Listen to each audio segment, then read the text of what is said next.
Bismillahirrahmanirrahim. Assalamualaikum warahmatullahi wabarakatuh. Alhamdulillah. Alhamdulillahi rabbil alamin. Wabihi nasta'inu ala umuri dunya waddin. Wassalatu wassalamu ala asrafil anbiya'i mursalin nabiyina Muhammadin wa ala alihi wa sahbihi ajmain, amma ba'd. Kaum muslimin yang dimuliakan oleh Allah, dan wabil khusus mahasiswa kelas internasional pendidikan Islam UMS yang mengambil mata kuliah Ulumul Quran. Saya akan mencampur sebagian dengan bahasa Arab, sebagian bahasa Indonesia, sehingga semuanya bisa mengambil manfaat. Al-Quranul Karim manhajul hayah, yunadzimu hayatal insan minal wilada ilal maut, wa yunadzim hayatal insan fi muhiti nafsihi wa usratihi wa mujtama'ihi wa daulatihi wa ummatihi. Wa hadha aqidatun al-ulama wa jami'ul muslimin al-awail. Al-Quranul Karim merupakan pedoman hidup, sistem kehidupan, buku manual yang mencakup kehidupan pribadi, keluarga, masyarakat, negara, umat, yang membimbing mulai dari lahir sampai meninggal, bahkan sebelum lahir dalam proses pembentukan. Semua ada arahan yang ada dalam Al-Quranul Karim. Al-Quranul Karim syar'un wa manhaj. Al-Quranul Karim hukum dan sistem. Lidzalika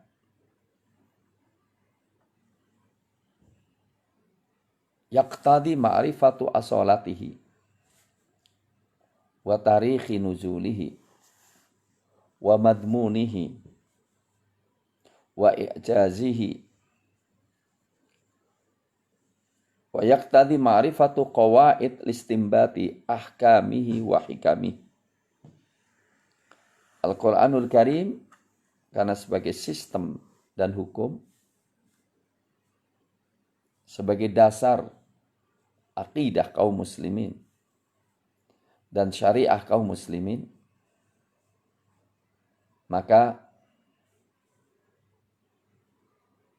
sangat memerlukan untuk memahami orisinilitas Al-Quran sebagai literasi, sebagai rujukan dalam beragama,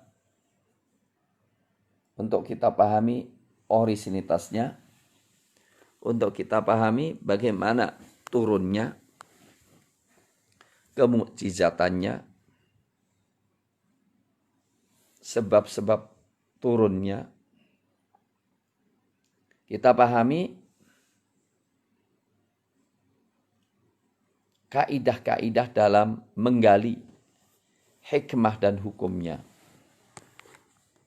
Inilah yang dimaksudkan dari Ulumul Quran. UMS, Fakultas Agama Islam, di breakdown program studi pendidikan agama Islam, bertujuan mencetak sarjana muslim praktisi hukum, praktisi pendidikan Islam, sudah barang tentu sangat memerlukan untuk memahami Al-Quran sebagai referensi utama dalam pendidikan dan memahami seluk-beluk tentang Al-Quran sehingga prima dalam berinteraksi dengannya, dalam membaca, dalam mengartikannya, dalam mengelaborasi nilai-nilainya, dan mengimplementasikan hukumnya dan hikmahnya. Mata kuliah ini memberikan bekal kepada mahasiswa untuk bisa cerdas dan terampil dalam berinteraksi dengan Al-Quranul Karim, menguasai ilmu-ilmu yang berkaitan dengan Al-Quranul Karim. Adapun apa yang kita pelajari secara urut sudah kita sampaikan, silahkan dibaca. Dan akan bicara tentang sejarah, bicara tentang kemukjizatan, bicara tentang sabab nuzul, bicara tentang kemukjizatannya, nasih dan mansuh, muhkam mutasyabihatnya. Dan diharapkan mahasiswa menguasai ilmu-ilmu yang berkaitan dengan Al-Quran dan bisa memanfaatkan untuk membangun kebanggaan dengan Al-Quran, mulia dengan Al-Quran, mampu menggali hukum dan hikmah dari Al-Quranul Karim dengan benar dan tepat. Dalam pertemuan perdana ini, kita ingin membahas tentang definisi Al-Quran dan hakikat Al-Quranul Karim. Min kalamil ulama, yakni haddu rasmi Al-Quranul Karim bidhikri sifatihi al-lazimah, naqul Al-Quran huwa kalamullah al-munazzal ala nabi sallallahu alaihi wasallam al-manqul ilaina bitawatur al-muta'abbad bitilawatihi al-maktubu fil masahif al-mu'jiz bi aqsari suwari minhu. Fil bidayah, Al-Quran dari dimensi sifat-sifat yang diterangkan oleh Allah di dalam Al-Quranul Karim, bahwa Al-Quran itu adalah kalamullah yang diturunkan secara berangsur-angsur kepada Nabi Shallallahu Alaihi Wasallam, yang dinukil kepada kita secara mutawatir dalam jumlah yang tidak mungkin mereka bersepakat untuk dusta, yang ditulis di dalam mushaf, yang memiliki kandungan kemukjizatan dengan surat yang paling pendek darinya, yaitu 3 ayat. Inna a'tainakal kautsar fasholli rabbika wanhar inna syani'aka wal abtar. Mukjizat. Idzan Al-Qur'anul Karim ta'rifu kadza, fama haqiqatuhu? Fa'aqul haqiqatul Qur'an awalan annahu kalamullah. Jadi Quran itu hakikatnya pertama adalah kalamullah. Wa na'rif anna qadrul kalam biqadril mutakallim. Ucapan kualitasnya tergantung siapa yang berbicara. Fa in kana al-mutakallim du ilmin wa yatakallam an ilmin fayakunu kalamuhu qadru ilmihi. Kalau orang berilmu dan berbicara atas ilmu, maka nilai ucapannya sesuai dengan ilmu, sesuai dengan kadar ilmunya. Idzan Al-Quran kalamullah. Falaysa mithla ayu kalamin. Qala ta'ala wa in ahadum minal musyrikin astajaraka fa'ajirhu hatta yasma'a kalamullah thumma ablighu ma'manah idza ja'aka musyrikun yuridul aman fa'aminhu hatta yasma'a kalamullah, yani iqra' alil Quran hatta yasma'a kalamullah. Kalamullah ma huwa Al-Quranul Karim. Jadi dalil bahwa Quran kalamullah adalah firman Allah. Kalau ada seorang di antara musyrikin datang kepada engkau minta perlindungan, maka lindungilah dia sehingga dia mendengar kalamullah. Apa kalamullah di sini? Adalah bacaan Quran. Kan nggak mungkin kita mengantarkan orang untuk mendengarkan Allah bicara. Maka Quran adalah kalamullah. Maka Quran itu ilmu Allah. Dikatakan am yaqulu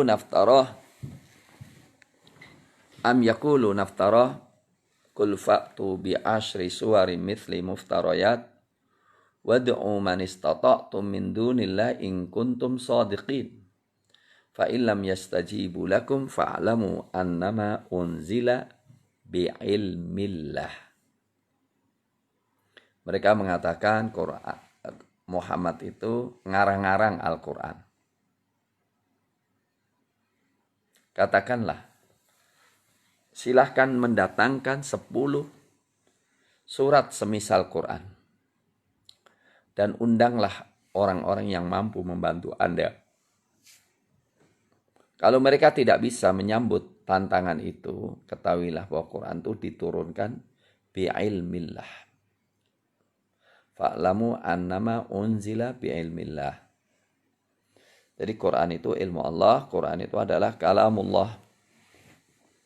Al-Munazzal. Al-Munazzal di sini artinya turun sedikit-sedikit. Quran itu turun sekaligus bukan kepada Rasulullah. Dari Lauhil Mahfuz ke langit dunia. Di Baitul Ma'mur. Dari Baitul Ma'mur turun kepada Rasulullah sedikit-sedikit. Dan ditemui Quran itu tidak sekaligus jatuh kitab, tapi sedikit-sedikit turun kepada Nabi SAW.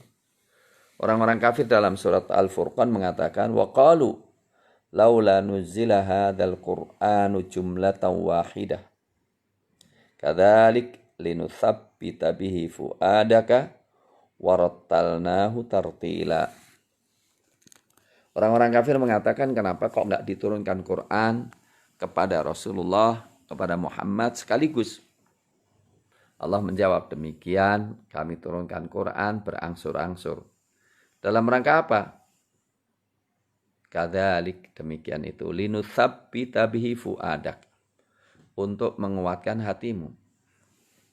Jadi Rasulullah SAW itu menghadapi tantangan, menghadapi intimidasi, menghadapi persekusi. Kemudian cara menguatkan hati beliau ini turun wahyu. Setiap ada persekusi turun wahyu. Setiap ada pelecehan turun wahyu. Untuk meneguhkan hati. Dan ini menunjukkan pentingnya kita selalu berinteraksi dengan Quran. Untuk menguatkan hati kita. Ya. Jadi Quran itu hakikatnya adalah kitabun munazzal. Secara berangsur-angsur untuk tathbitul qulub, menguatkan hati. Kemudian munazzal alan nabi. Alan nabi. Quran itu yang turun kepada Nabi Muhammad. Maka Taurat bukan Quran. Injil tidak dikasih nama Quran. Khusus untuk yang turun kepada Nabi SAW. Maka selain yang turun kepada Nabi tidak dikatakan sebagai Al-Quran. Dan ini juga isyarat bahwa Quran itu sangat terpercaya. Karena turun kepada Al-Amin, Antorikil Amin. Turun kepada orang yang sangat terpercaya melalui malaikat yang terpercaya. Jibril alaihissalam. Kemudian Al-Muta'abbad bitilawatihi. Ya. Al-Quran ini Al-Muta'abbad yaitu kitabul ibadah. Al-kitab Al-Muta'abbad bitilawatihi. Quran itu sebuah kitab yang sekedar membacanya saja bernilai ibadah. Artinya kita diperintahkan untuk beribadah kepada Allah melalui baca Quran. Itu beda dengan hadis. Kalau hadis bukan muta'abbad bitilawatihi.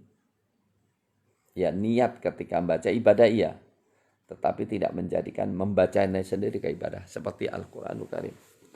Maka orang yang membaca Al-Quran, pahalanya besar. Ya, dikatakan apa? Bahwa Quran itu fi kulli harfin asyra hasanat. Setiap hurufnya 10 hasanat, 10 kebaikan. Ya, saya tidak mengatakan alif lam mim 10 kebaikan, tapi mengatakan apa? Alif lam mim bukan 1 huruf tapi 3 huruf. Jadi baca alif 1, lam 2, mim 3. 30 kebaikan. Al-mahiru Al-mahiru bil Quran ma'as safaratil kiramil bararah. Orang yang pandai dalam membaca Quran bersama para malaikat. Walladzi yaqra'u Qur'an wa yatata'ta. Adapun yang membaca Quran dan tersendat-sendat falahu ajron, dia dapat 2 pahala. Jadi, marilah kita banyak ibadah kepada Allah melalui membaca Al-Quran, merenunginya, mempelajarinya, menggali nilai-nilainya, ya, kemudian mengamalkannya. Jadi membaca Quran, menggali nilainya adalah ibadah yang baik, bukan pintu radikalisme atau terorisme seperti yang dikatakan oleh Menteri Agama yang harus kita tolak omongannya. Kemudian Al-Quran itu adalah Al-Maktub fil Masahif. Al-Quran adalah kitab yang ditulis di dalam mushaf, yang menunjukkan bahwa orisinilitas Quran dijaga dengan hafalan dan tulisan. Sehingga kita bisa mengatakan silahkan Anda membaca Quran apa saja. Dan silahkan Anda katakan Quran. Tapi kami tahu Quran atau bukan Quran ketika kami cocokkan dengan apa? Apa yang ditulis oleh para sahabat. Dan Quran dihafal. Maka silahkan tulis. Silahkan kalian klaim bahwa itu Quran yang Anda tulis. Tapi kami akan tahu ada kesalahan atau tidak. Palsu atau aslinya dengan apa? Dengan hafalan orang yang hafid Al-Quranul Karim. Sehingga Quran dijaga dengan 2 sisi. Sisi tulisan dan di sisi hafalan. Kemudian Al-Mu'jiz bi aksari suwari minhu. Al-Mu'jiz bi aksari suwari minhu. Quran itu terbukti kemukjizatannya dengan tantangan Al-Quran agar supaya orang yang ragu terhadap Al-Quran untuk menandingi Quran. Jadi gini, kalau Quran itu datangnya dari Rasulullah, berarti Quran itu dalam ruang lingkup kemampuan manusia. Kalau menurut masuk dalam ruang lingkup kemampuan manusia, maka orang bisa niru. Tapi Quran bukan datang dari Nabi Muhammad, datang dari Allah. Buktinya apa? Buktinya silahkan bikin tandingan Ya, silakan bikin tandingan Al-Quran. Walaupun dengan surat yang paling pendek. Jadi Al-Quran itu sangat apa? Sangat sportif. Anda nggak percaya terhadap kebenaran Al-Quran, nggak percaya bahwa Quran datang dari Allah, gini aja. Datangkan yang lebih baik daripada Al-Quran. Atau datangkan yang sama dengan Al-Quran. Ternyata tidak mampu. Padahal tantangan masih ada. Kemudian kalau nggak bisa, udahlah dikurangilah. 10 surat aja. Ternyata juga tidak bisa melayani. Kalau begitu 1 surat saja, yang paling pendek. Inna a'tainakal kautsar fasalli li rabbika wanhar inna syani'aka huwal abtar. Ternyata juga tidak mampu mendatangkan lagi. Maka itu menunjukkan bahwa Quran adalah asil min Allah. Sangat asli dari Allah Subhanahu wa ta'ala. Ya. Jadi kita bangga Quran sebagai kitab satu-satunya yang terjaga kesuciannya. Sebagai satu-satunya kitab yang mengandung mukjizat. Di mana nabi-nabi sebelum Nabi Muhammad, mukjizatnya itu mukjizat fisik. Dan kitabnya bukan mukjizat. Tetapi Al-Quranul Karim tidak memerlukan mukjizat yang lain. Karena Quran itu sendiri sebuah mukjizat. Dengan bukti tantangan kepada orang kafir untuk menandingi Quran sampai sekarang dan insya Allah sampai hari kiamat. Tidak ada yang bisa menandinginya atau melayani tandingan Allah Subhanahu wa ta'ala. Saya kira untuk sementara pertemuan kita kali ini dalam ulumul Quran berhenti sampai dengan definisi Al-Quran, pengertian Al-Quran, dan hakikat Al-Quranul Karim. Dan ada beberapa tulisan tentang Quran yang kami kirimkan. Mudah-mudahan penjelasan ini memberikan penjelasan yang membantu lebih jelas. Terima kasih. Assalamualaikum warahmatullahi wabarakatuh.